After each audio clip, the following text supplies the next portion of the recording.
അതിന്റെ അർത്ഥം ഇമാം നവവി ശർഹുൽ മുഹദ്ദബിൽ പറഞ്ഞിട്ടില്ലേ, ഇമാം ഖസ്തല്ലാനി ശർഹുൽ ബുഖാരിയിൽ പറഞ്ഞിട്ടില്ലേ, വലാ ഖബറൻ മുശ്രിഫൻ ഇല്ലാ സബൈതുഹു, അതേ മുശ്രിഫായ ഖബറിനെ തസ്വിയത്ത് ചെയ്യണമെന്ന് അല്ലാഹുവിന്റെ റസൂൽ പറഞ്ഞു. അതിന്റെ മഅന എന്താണ്? അത്തസ്തീഹു, അതുകൊണ്ടുള്ള ഉദ്ദേശം കൂർത്തു നിൽക്കുന്ന ഖബർ അല്പം പരത്തണമെന്നാണ്, ജാറം പൊളിക്കണമെന്നല്ല എന്ന് ഇമാം നവവി ശർഹുൽ മുഹദ്ദബിൽ പറഞ്ഞിട്ടില്ലേ, ഇമാം ഖസ്തല്ലാനി ബുഖാരിയുടെ ശർഹിൽ പറഞ്ഞിട്ടില്ലേ?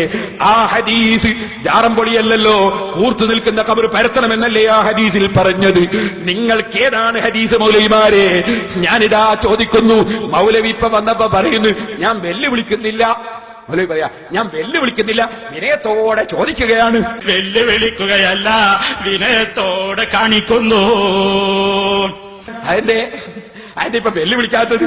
മുമ്പ് കാലത്ത് വെല്ലുവിളിക്കുന്ന പേരോടെ ഫൈൻ സിബിനൊന്ന് കാണിച്ചു തന്നാ ചെരുപ്പെടുക്കും അറിഞ്ഞില്ലല്ലോ. ഇപ്പൊ എന്താ വെല്ലുവിളിക്കാത്തത്? വെല്ലുവിളിയുടെ പൂതി മാറിയല്ലേ, കരയുദ്ധമാണ് മൗലവി. വെല്ലുവിളിയുടെ പൂതി മാറിയല്ലേ. ഇപ്പൊ മൂപ്പര് വിനയത്തോടെ ചോദിക്കുകയാണ്. ഞാൻ പറയട്ടെ, വിനയത്തോടെ ചോദിക്കുന്നൊന്നുമില്ല, വെല്ലുവിളിക്കുകയാണ് മൗലവി, വെല്ലുവിളിക്കുകയാണ് മൗലവി. അള്ളാന്റെ റസൂല് വിളിച്ച ജാറമേതാണ്? ഏത് മഹാന്റെ ജാറമാ പൊളിച്ചത്? ഏത് മഹാന്റെ ജാറമാ പൊളിച്ചത്? ഏത് വലിയന്റെ ജാറമാ പൊളിച്ചത്? ഏത് നബിയുടെ ജാറമാ പൊളിച്ചത്? പറയണേ മൗലവിമാരെ. സലഫിക്ക് മാത്രമല്ല, ജീവിച്ചിരിക്കുന്ന മുജാഹിദ് ജമാഅത്ത് ഇസ്ലാമിയുടെ ജാറംപൊളിയം മൗലവിമാരെവിടെയുണ്ടോ അവർക്കെല്ലാം എന്റെ ചോദ്യം ബാധകമാണ്. കുറ്റ്യാടി ഞാൻ പോയത് വെറുതെയല്ല. 1964 പള്ളിയുടെ പടിഞ്ഞാറ് ഭാഗത്തുണ്ടായിരുന്ന ഔലിയായുടെ മഖാം എന്ന് വിളിക്കുന്ന ആ നീളമുള്ള ഖബറ് ചില ചെറുപ്പക്കാര് ചേർന്ന് പൊളിച്ചു നീക്കിയെന്ന് ഈ ചിയ്യൂർക്കാരനായ മൊയ്ദ് മൗലവി, ജമാഅത്ത് ഇസ്ലാമിയുടെ നേതാവ് മൊയ്ദ് മൗലവി കുറ്റ്യാടിയിലെ ഖാദി എഴുതി വെച്ചിട്ടുണ്ട്, കുറ്റ്യാടി ഓർമ്മകൾ എന്ന പുസ്തകത്തിൽ എഴുതി വെച്ചിട്ടുണ്ട്.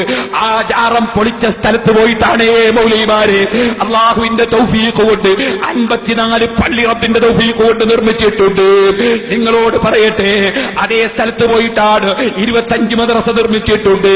അവിടെ പോയിട്ടാണ് റബ്ബിന്റെ തൗഫീഖ് കൊണ്ട് 8 ഇംഗ്ലീഷ് മീഡിയം സ്കൂളുകൾ സ്ഥാപിച്ചിട്ടുണ്ട്. 6000-ലധികം കുട്ടികൾ ഇംഗ്ലീഷ് മീഡിയം സ്കൂളുകളിൽ പഠിക്കുന്നുണ്ട്. യതീം കുട്ടികൾ ഫ്രീ ആയി പഠിക്കുന്നുണ്ട്. ഹരിയാനയിലുള്ള ചെറിയ മക്കൾ, ഉറുദുക്കാരായ ചേരി പ്രദേശങ്ങളിലുള്ള പാവപ്പെട്ട മക്കൾ അവിടുന്ന് പഠിക്കുന്നുണ്ട്. ഭൗതിക വിദ്യാഭ്യാസവും ആത്മീയ വിദ്യാഭ്യാസവുമുണ്ട്. ഖുർആൻ മനഃപ്പാഠമാക്കുന്ന 100 കണക്കിന് മക്കളുണ്ട്. ശരീഅത്ത് കോളേജിൽ 100 കണക്കിന് കുട്ടികൾ പഠിച്ച് പണ്ഡിതന്മാരായി അൽഹംദുലില്ലാഹ് ഓലഷെഡിൽ പഠിച്ച ഈ നൗഷാദ് സഖാഫി റബ്ബിന്റെ തൗഫീഖ് കൊണ്ട് ഏത് മൗലവിക്ക് ധൈര്യമുണ്ട് ഈ ചെറുപ്പക്കാരനായ നൗഷാദ് സഖാഫി അയച്ചു തരാം? നേരിടാൻ ധൈര്യമുണ്ടോ മൗലവിമാരെ? അങ്ങനത്തെ 100 കണക്കിന് മക്കളെ അല്ലാഹുവിന്റെ തൗഫീഖ് കൊണ്ട് സിറാജുൽ ഹുദ വളർത്തിയെടുത്തിട്ടുണ്ട്. ചോദിക്കട്ടെ മൗലവിമാരെ, സദാ ദഅവാ കോളേജിൽ MA-ക്ക് പഠിക്കും, MBA-ക്ക് പഠിക്കുന്നു. ഇപ്പോൾ ഇൻഷാ അല്ലാഹ് ഒരു PG എടുക്കും. അതേ സമയത്ത് പണ്ഡിതന്മാരാകും. അതിന് ദഅവാ കോളേജ് നടക്കുന്നുണ്ട്. ചോദിക്കട്ടെ മൗലവിമാരെ, നിങ്ങൾക്ക് ഞാൻ പിരിവെടുക്കുന്നതിന് വിഷമമുണ്ടല്ലേ? പിരിവെടുത്തിട്ട് നിങ്ങളെപ്പോലെയല്ല ഞാൻ പിരിവെടുത്തതിൽ എന്റെ സംഘടനയിൽ ഒരാൾക്കും ഇന്ന് വരെ തർക്കമുണ്ടായിട്ടില്ല, എന്റെ നേതാക്കൾക്കുണ്ടായിട്ടില്ല, എന്റെ കൂടെയുള്ളവർക്കുണ്ടായിട്ടില്ല. നിങ്ങൾ പിരിവെടുത്തിട്ടോ മൗലവിമാരെ? നിങ്ങൾ പിരിവെടുത്തിട്ടുള്ള അവസ്ഥ ഞാൻ കാണിച്ചു തരാം. ഞാൻ ചോദിക്കട്ടെ, നിങ്ങൾക്ക് മഖബറ പൊളിക്കണമല്ലേ? ഞങ്ങളെ മഖബറ പൊളിച്ചതുകൊണ്ടാണ് ഞാൻ കുറ്റ്യാടിയിൽ പോയി ഓല ഷെഡ് കെട്ടിയിട്ട് എനിക്ക് എന്റെ വീട്ടിൽ തലയണി വെക്കാനും കിടക്കയിടാനും അല്ല തന്നിട്ടുണ്ട്. ഞാൻ നാദാവൃത്തുന്നാ പറയുന്നത്. ആർക്കെങ്കിലും സംശയമുണ്ടോ? ഞാൻ ഇന്ന് വരെ മൗലവി നിങ്ങളെപ്പോലെ ജീവിച്ചിട്ടില്ല, ഇന്ന് വരെ ശമ്പളം പറ്റിയിട്ടില്ല. ഞാൻ നിങ്ങളോട് ചോദിക്കട്ടെ, നിങ്ങളെപ്പോലെ ജീവിച്ചിട്ടില്ല. ഞാൻ അല്ലാഹുവിന്റെ തൗഫീഖ് കൊണ്ട് റബ്ബിന്റെ ദീനിന് വേണ്ടി ഓല ഷെഡ് കെട്ടി അതാ ഇഷ്ടികയും തലയ്ക്ക് വെച്ച് ഞാൻ സിറാജുൽ ഹുദയിൽ ധാരാളം കൊല്ലങ്ങളോളം കിടന്നിട്ടുണ്ട്. സുന്നത്ത് ജമാഅത്തിന് വേണ്ടിയാണ്. നിങ്ങൾക്കതിൽ അസൂയയുണ്ടല്ലേ? അത് പൊളിക്കാൻ വേണ്ടി ഒരു മൗലവിയെ നാദാവൃത്ത് കൊണ്ടുവന്ന് എഴുന്നള്ളിച്ചാൽ അത് നടക്കുമെന്ന് തോന്നിപ്പോയി അല്ലേ?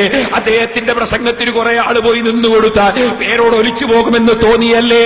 എന്നാ ഈ കരയുദ്ധത്തിൽ നിങ്ങളെ അതാ കിടത്തേണ്ട സ്ഥലത്ത് കിടത്തിയിട്ടല്ലാതെ തിരിച്ചു പോകുന്ന പ്രശ്നമില്ല. ശരിക്കും കേട്ടോളം സിറാജുൽ ഹുദയുടെ സമ്മേളനമായതുകൊണ്ട് നിങ്ങൾക്ക് മറുപടി പറയില്ല എന്ന് തോന്നിയോ? നിങ്ങൾക്ക് സുന്നത്ത് ജമാഅത്തിനെതിരെ ഇബ്ലീസും അനുയായികളും യഹൂദികളും ചാരന്മാരും ലോകത്തെവിടെ വന്നോ അവരെ ഒന്നും ജീവൻ ബാക്കിയുള്ള കാലത്തോളം നിലനിർത്തുകയില്ല. അവരാശയം പൊളിച്ചേ മടങ്ങൂ, സംശയം വേണ്ട. ഞാൻ ചോദിക്കട്ടെ, അള്ളാന്റെ റസൂലിന്റെ പേരിൽ പച്ചക്കള്ളം എഴുതിയില്ലേ നിങ്ങൾ?